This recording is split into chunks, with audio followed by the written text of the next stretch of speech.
Hello, and welcome to Auntie Sandy's Storyland. Please join us at our new home on the Lotus Prison Network at patreon.com. Our story for today is Anansi and the Moss-Covered Rock by Eric Kimmel. Once upon a time, Anansi the spider was walking through the forest when something caught his eye. It was a strange moss-covered rock. "How interesting," Anansi said. "Isn't this a strange moss-covered rock?" Kapam! Everything went black. Down fell Anansi, senseless. An hour later, Anansi woke up. His head was spinning. He wondered what had happened. "I was walking along the path when something caught my eye. I stopped and said, 'Isn't this a strange moss-covered rock?' Kapam! Down fell Anansi again. But this time, when he woke up an hour later, he knew what was happening. "Aha!" said Anansi. "This is a magic rock.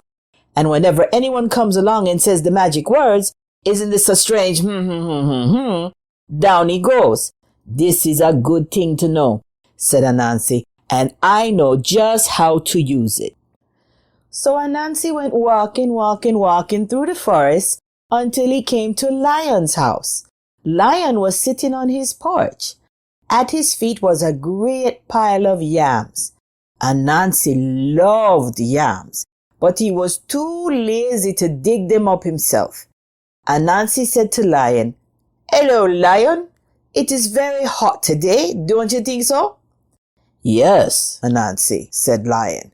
"It is terribly hot." "I'm going for a walk in the cool forest," said Anansi. "Would you like to come?" "I certainly would," said Lion. So Lion and Anansi went walking through the forest. After a while, Anansi led Lion to a certain place. "Lion, do you see what I see?" "Oh, yes, Anansi," said Lion. "Isn't this a strange moss-covered rock?" Kapow! Down fell Lion. Anansi ran back to Lion's house and made off with all of Lion's yams. An hour later, Lion woke up. His head was spinning. Anansi was nowhere in sight, and when he got home, he found that every single one of his yams was gone. Lion was very sad. But Anansi was very happy. He couldn't wait to play his trick again. Once more, Anansi went walking through the forest. This time, he stopped at Elephant's house. Elephant was sitting on his porch. At Elephant's feet was a great pile of bananas. Anansi loved bananas, but he was too lazy to pick them himself. So he said to Elephant, "Hello, Elephant. Isn't it hot today?" "It is," Elephant agreed. "I am going for a walk in the cool forest," Anansi said. "Would you like to come?" "That sounds nice," said Elephant. "Thank you for inviting me, Anansi." So Anansi and Elephant went walking through the forest. After a while, Anansi led Elephant to a certain place. "Elephant, look! Do you see what I see?" Elephant looked. "Yes, I do, Anansi. Isn't this a strange moss-covered rock?" Kapow! Down fell Elephant. Anansi ran back to Elephant's house and made off with all the bananas. An hour later, Elephant woke up. His head was spinning. Anansi was nowhere in sight. And when he got home, he found that every single one of his bananas was gone. Elephant was very sad. But Anansi was very happy. He couldn't wait to play his trick again. He played it on rhinoceros and hippopotamus. He played it on giraffe and zebra. He played it on every single animal in the forest. But all this time, watching from behind the leaves, was Little Bush Deer. Little Bush Deer is small and shy and very hard to see. She watched Anansi play his wicked trick again and again on all the other animals. Little Bush Deer decided it was time for Anansi to learn a lesson. So Little Bush Deer went deep into the forest to where the coconut trees grow. She climbed the coconut tree and threw down a great many coconuts. She carried the coconuts home in a basket and set them on her porch. Then she sat down beside them to wait. In a little while along came Anansi. Anansi's eyes lit up when he saw Little Bush Deer's coconuts.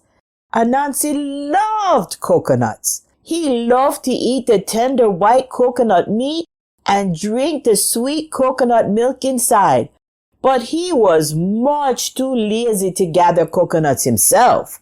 Instead, he said, "Hello, Little Bush Deer. It is so hot today." Little Bush Deer smiled. "It is very hot, Anansi." "I am going for a walk in the cool forest. Would you like to come?" "Yes, I would," said Little Bush Deer. So Anansi and Little Bush Deer went walking in the cool forest. After a while, Anansi led Little Bush Deer to a certain place. "Little Bush Deer, look over there. Do you see what I see?" Little Bush Deer knew all about Anansi's trick. She looked. "No, Anansi, I don't see anything." "You must see it. Look very carefully." Little Bush Deer looked. "No, I still don't see anything," she said. Anansi began to get angry. "You must see it. Look over there. Look right where I am pointing. Do you see it now?" "No, Anansi," said Little Bush Deer. Anansi stomped his legs. "You see it. You just don't want to say it." "Say what?" said Little Bush Deer. "You know." "Is that what I'm supposed to say?" "Yes," said Anansi. "All right then. I'll say it to make you happy." "You know," said Little Bush Deer. "There, I said it. Are you satisfied?" "No," Anansi shouted. "You're not supposed to say you know." "What am I supposed to say?" "You're supposed to say, 'Isn't this a strange moss-covered rock?'" Kapow! Down fell Anansi.